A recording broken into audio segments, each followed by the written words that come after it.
ఈరోజు Devarapalli water ఫాల్స్కి plan వేసాం అనమాట. చాలా బాగుంటుందని అక్కడికి వెళ్ళి క్యాంపెయిన్ చేద్దామని అనుకున్నాం. మార్నింగ్ నుంచి ఈవినింగ్ వరకు అక్కడ కూర్చొని హ్యాపీ చిల్ అవుదాం అనుకున్నాం. కాకపోతే ఏంటి మన దరిద్రం ఎలాగుంటుంది, మామూలు దరిద్రం కాదు కదా. నైటు ఈ కన్ను బాగా పెయిన్ వచ్చింది అనమాట. పెయిన్ వచ్చింది కదా అని ఐస్ పెట్టా, ఉదయం తగ్గిపోతే వెళ్ళిపోవచ్చు కదా అనుకున్నా. కాకపోతే ఉదయం లేచినప్పుడు బాగా వాచిపోయింది. మీకు ఈ కన్నుకి ఈ కన్నుకి కొద్దిగా డిఫరెన్స్ కనబడుతుంది. బాగా వాచిపోయినప్పటికీ మా అమ్మకి చెప్పాను. మా అమ్మకి చెప్తే, అమ్మ కన్ను బాగా వాచిపోయింది చూడే అంటే, వాచింది కదా సరే ఇంటి దగ్గర ఉండు అన్నది. ఏంటి ఇంటి దగ్గర ఉండు, వాచిపోయింది చూడే అంటే కనిపించట్లేదు సరిగ్గా, నొప్పి వచ్చేస్తుంది అంటే, ఎప్పుడు ఊరి మీద వేసుకొని తిరుగుతావు, ఈరోజైనా ఇంట్లో ఉండు తగ్గుతుందిలే అన్నది.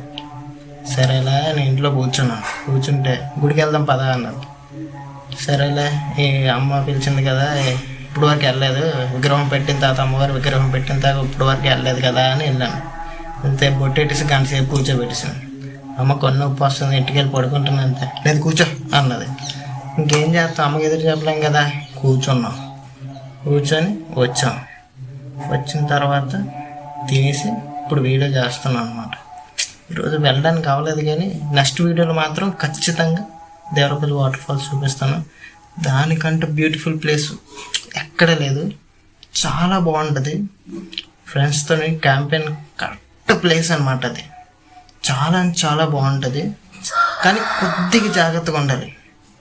అక్కడ బాగా స్లిప్ అవుతుంది అనమాట. స్లిప్ అయ్యి చాలామంది చనిపోయారు కూడా. కొద్దిగా జాగ్రత్తగా ఉంటే దానికంటే బ్యూటిఫుల్ ప్లేస్ లేదనమాట. మీకు చూపిస్తాను నెక్స్ట్ వీడియోలో. వెళ్ళిన